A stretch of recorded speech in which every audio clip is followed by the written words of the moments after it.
Welcome back. So this is session 3 for the course The Future of Manufacturing.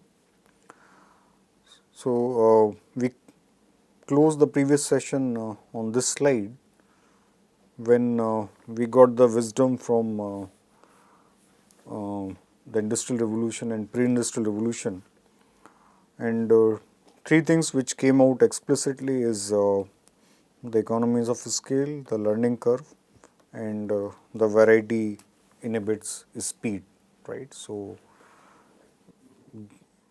given the technology, maybe at that time, the lower the variety, the higher is the speed, right? So these, whatever the wisdom which comes out at that time, was mapped to different manufacturing processes which were mapped to different products, right? So I'll give you, so we have seen already these 4 different types of manufacturing processes. So job shop when we see the iron pillar, steel when we see the batch process, right? Assembly line when we look at that Venice example, and when we look at the chemical processes, we looked at the continuous process, right? So these are the 4 classical. You can think of even hybrid processes also. And then these are, we will just look at their main properties, right? So this list can actually, in terms of the properties, is very exhaustive. I am just giving you a very brief description of it, right? So, so we have 4 processes on one each column, right? And we have different properties, products, number of products, product differentiation, marketing, and the process flow. So if you just look at the continuous process, we have the number of products, I am talking about number of products, not the volume, right? Number of products are few, right? So it means that we are talking about very less diverse situation. But at the same time, when we go to job shop, we are talking about the number of products maybe even infinite. I can customize each and every unit, right? So in this case, if I have to draw this, the variety goes in this direction, correct? And you can actually see that in terms of differentiation, so the products will be more or less standard, but when I go to job shop, they becomes more and more customized, right? So as I mentioned in the previous session at the end that we are looking for mass production to mass customization to mass personalization, right?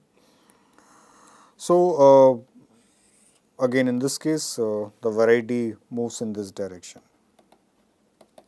correct?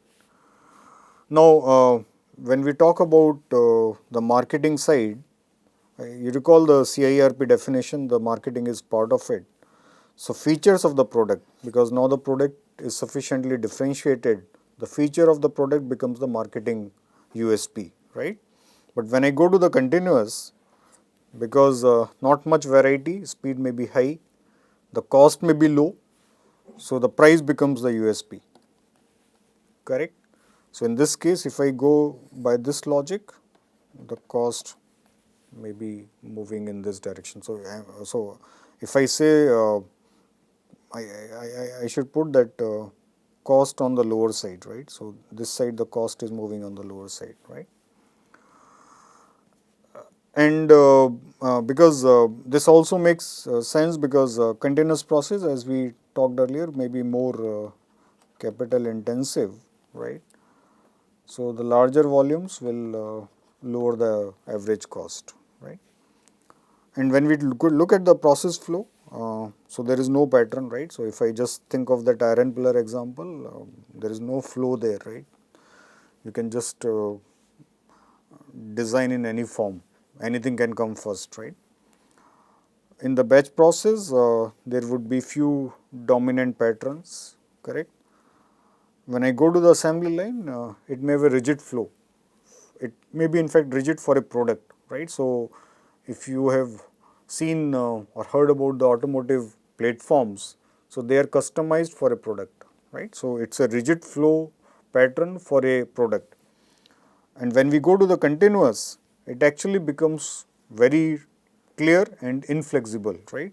So, if I talk about flexibility, I think that matches with the variety part. So, continuous would not have any flexibility, the process flow would be very inflexible, but at the job shop it is maybe infinitely flexible, right.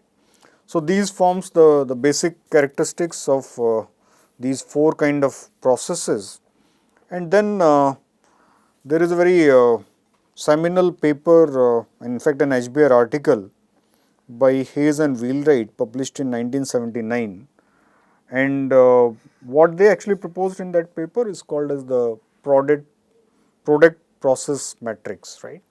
So, if you look at the top, there is a business strategy, right. So, we are talking about maybe high volume, in this case high volume, this is a commodity. So, when I say commodity, in fact in economics we normally look at undifferentiated goods, right. When I talk about low volume, I am maybe talking about many products, right. So, there is some kind of a trade off between volume and variety. I think that this particular matrix tries to do that, and it tries to map the process to the product, right. So, production process are given in this direction and the business strategy, right. So, if you are looking for a high volume, maybe a commodity kind of a product, you should go for a continuous flow, and the example as we have seen is chemicals, right. If I am looking for an assembly line, I should go for if I am looking for an automobile, I should go for an assembly line, right. It is a high volume and few major products, right. When I go for if I have to go for an apparel, I think the previous figure talks about that, right, this one, correct. I should look for a batch flow, right. And when I go for an aerospace kind of a product, it should be in the job shop, right. So, it actually tries to map a product to a process, and you can actually see the part, right. So, when I talk about aerospace, it may have low volume, but maybe high variety, because you have to customize maybe each product to the requirement, right. And when I talk about chemicals, they may have not much variety, but we are looking for high volumes, right. Then there is a, so we actually moving, remaining ourselves more in this diagonal, right. And this side of the diagonal, it is economically unviable. You can actually relate to that capital intensive investment. So, if I am using a continuous flow, and if I want looking at low volume and high variety, it does not make sense to use a continuous process for it, correct. So, this side of the lower side of this particular figure, it is normally economically unviable, right. And this may be technically infeasible, because the current technology may say that with job shop, if you want high variety, you cannot have high volume at the same time, right. I think that is where we really want to move. I should have a manufacturing process which produce high variety as well as high volume, right. So, the cost part, so the four goals can actually be achieved, right. So, there are lot of research on this, so I hope you are getting it, right. So, there was a paper, in fact I think a lot of people have worked on that, I have just taken one of them, that they observed that most factories who do not operate close to the diagonal, they actually perform well, right, and which are not, which try to not follow this diagonal, they try to be off the diagonal, their performance is actually not good, right. So, what has been proposed by Hayes and Wheelwright actually has been observed in practice also, right. So, this particular matrix is actually very relevant, how you actually map a process to maybe different types of products, right. So, technically infeasible and economically unviable, but now the question is can we do better, correct. Now, I just add a simple point here, that whether this diagonal can actually be expanded, right? Can I move in this direction? Maybe additive manufacturing can allow me to talk about maybe high volume or maybe moderate volumes with high variety. So, I suddenly move out from low volume high variety to move in this direction, whether the technology allows me to do that. And it is not just the technology of additive manufacturing. I think what it actually needs is the whole ecosystem, correct. So, whether the use of IoT, whether the use of blockchain, whether the use of reconfiguring supply chains, right, the whole procurement. So, we may use words like cloud manufacturing, cooperative manufacturing. So, all these integration of these technologies may allow me to actually move in this direction, right. So, this particular matrix, the modifications of it will actually be very relevant for this course, correct. So, if you just again see this particular thing, that we are mapping an automobile to assembly line, this idea starts with the mass production. So, now we are talking about the era of mass production, right. And this particular figure, what is picture shown to you is from the Ford moving assembly line, right. Now, as I mentioned earlier that Ford tried to integrate those wisdom what we have seen earlier, right. So, at the start of the session I was just talking about the wisdom which is part of the industrial revolution, economies of scale, learning curve, variety inhibits speed. All these things achieved in this era of mass production, and the Ford Motors may be at the you can say pioneer in using all these ideas, right. So, Ford talks about so in the ship example, if you recall, we talked about the low volume. Now we are talking about high volume standard products, right. No variety. In fact, Ford has a very famous quotation: "The customer can have a car in any color as long as it is black." Right. In fact, they were so Model T was only produced only in black color, and the use of black color also has an impact on the productivity, because they found that the black actually dries the fastest, right. So, any other color, you can talk about red, you can think of green, but they were using black only because it dries the fastest, right. So, these ideas form so interchangeable parts, all these things will come because learning curve, the high volume will take care of the economies of scale, variety will improve, no variety will improve the speed, right. So, the average cycle time was 514 minutes in 1908, and this idea of learning curve, that an assembler would perform only a single task and the vehicle will move from around the assembly hall, right. The cycle time was reduced to 2.3 minutes, correct, right. So, the assembler will actually move from vehicle to vehicle. The cycle time moved from 514 minutes to 2.3 minutes, right. So, you can actually see the impact of those ideas of learning curve, right. And then the moving assembly line comes in, which I think, if I recall correctly, reduce the cycle time to 1.19 minutes. Right. So, in this case, the assembler will not move, the vehicle will come, right. So, that actually improved the productivity. So, you can actually see these ideas, right. So, how these ideas became integral part of evolution of manufacturing. So, what it actually brought on the table? It in fact brought many things. So, as I mentioned about high interchangeability, the learning curve becomes significant, dominant there, right. And at the same time, they were also very proficient in the design of the machine tools, right. So, you actually can look at these numbers, right. So, they manufactured about 14.7 million Model Ts in those 20 years, right. and maybe they were actually talking about car for every American. And if I recall the data correctly, I think a $800 car in 1909 may become about $400 car maybe by 1920s, right?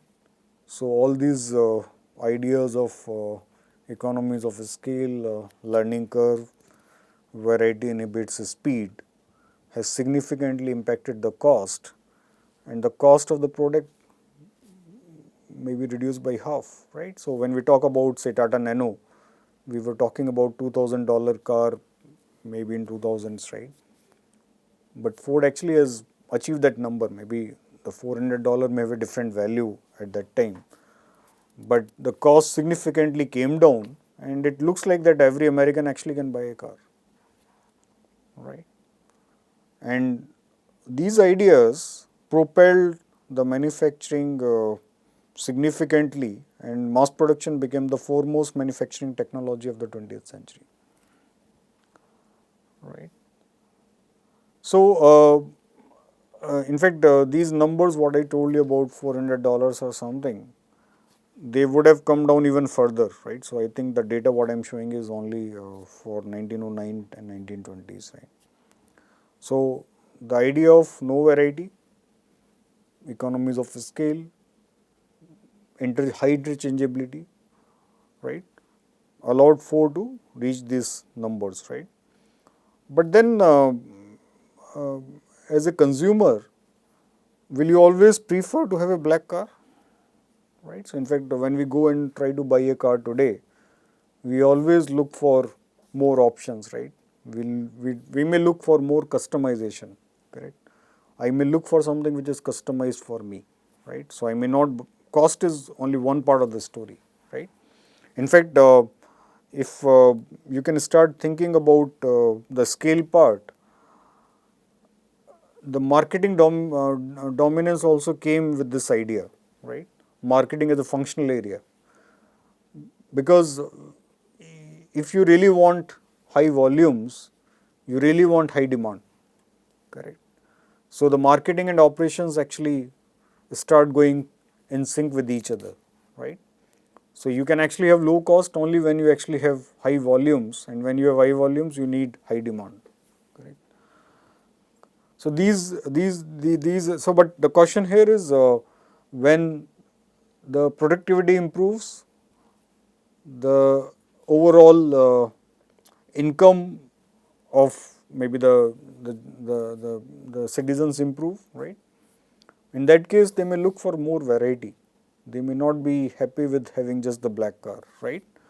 And this start making the things move from the mass production to mass customization. But we are still talking everything in terms of mass, right? We are still talking in terms of high volume. So economies of scale was always applicable, correct? Right. So there is a very interesting, again, I am continuing with from Kipling, I am coming to another British poet, right? So variety is the spice of life, and that gives all its flavor, right? So from Ford, the things move. So the theater of production moves from, Ford may still be producing a lot of cars, right? But in terms of variety, GM came at forefront. They tried to re-engineer the whole assembly line, and they try to improve the machine tools to bring more flexibility, right? And I think one of the very famous management group, Peter Drucker, he coined this word as, he is still talking about mass production, but he is now calling it a flexible mass production, or we call it FMS sometime, right? And now we are talking about mass customization or high volume customization, right? And this thing in fact started more emphasis on numerical controls, or maybe computerized numerical controls, CNC machines and NC machines, right? So you can actually produce better and better machine tools which can improve the customization, right? So this era, so the era of mass production, which have its own benefit, So now we are not happy with no variety, right? What we want is we are moving in the direction of having some variety, correct? But then there could be an impact in terms of cost, there could be an impact in terms of speed, there could be an impact in terms of quality, right? But for time being, I think whether it is Ford, whether it is GM, they were actually maintaining reasonably good quality, right? Only caveat there was that, at least in GM thing, that there was ample inventory because you really want variety, right? And that actually shoot up the cost, correct? So this thing continues from GM. The theater of production moves to Japan, right? So we talk about we are still talking about mass customization, but now something becomes significant, right? And that significance comes in form of maybe a new type of mass customization, which we call as lean production, right? And this word was in fact lean production came. I'll talk about that. Yeah, this book, The Machine That Changed the World, right?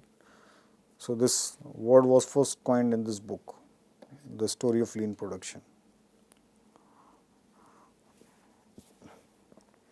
So if you just look at the difference between the the Ford and the G model, so mass production set a goal of good enough. So they have emphasis on quality, but they are not looking for perfection. Acceptable number of defects, a maximum acceptable level of inventories, a narrow range of standardized products, right? Now these things were improved in lean production system, right? So they start emphasizing on perfection. So they are looking for the zero kind of scenario, that zero defects, zero inventories, and endless product variety, right? So how they actually did that, right? So you recall that the Canon example, we talked about the setup time, right? So what Toyota, so in fact their industrial engineer was Ono. In fact, he's the main person behind all the innovations which happened at Toyota. So what they observed, in fact, what Ono observed, that the setup time. So if you want to move from one product to the other one, you have to change those dies, right? So he and maybe the time sometime could be 24 hours, right? So it becomes like the setup cost. So you are moving from one to the other product, the setup cost was very high, right? So that is where the idea of batch comes in. So once you actually put something, you continue to produce that, right? Correct? And then once you have a single batch done, then you move to the other range of the product, right? So what the main contribution comes in, can we actually reduce the setup time? And what they actually found that in fact what they innovate, they actually could reduce the setup time from a day to about 3 minutes, right? In fact, this word of single minute exchange of die comes from them, right? So your flexibility becomes very high, right? So I can actually produce maybe one type of Maruti, then I move to the other one because the setup time may be only 3 minutes, right? Even I can reduce it even further, right? And what it actually bring on the table, there are two important things. Making small batches eliminated the cost of carrying huge inventories, right? So as I mentioned earlier, in the Ford and the GM, there would be a batch, right? Because the setup time was high. Now because the setup time has drastically reduced, so you can actually produce in small batches, which eliminated the cost of carrying inventories, right? And this may be very interesting because we are going to correlate to a law of nature which we call as the Little's law, right. So, people who have actually studied in operations management, they might have heard about it, right. So, we are going to relate this whole notion of how the setup time reduction will lead to low inventories, right. And the second significant impact is that because you were actually making very few parts, the quality actually improves, right. So, any mistakes were actually easily observable, and in fact Philip Korsby announced that quality is free, correct. So, George Stigler said flexibility is not free, now he is saying that quality is free, correct. And again that question is always there, can I actually achieve flexibility, can I make flexibility also free, right. So, there are other dimensions to this problem, because along with lean came what we call as the just in time inventory, and that came because of this Kanban system, right. So, it means that you actually have the right inventory, it does not say zero inventory, right. So, I need the right amount of inventory so that none of my assembly line or the process should be short of the work in process, correct. But how you signal that you are actually now need the inventory, and for that thing they invented a process which they call as the Kanban system.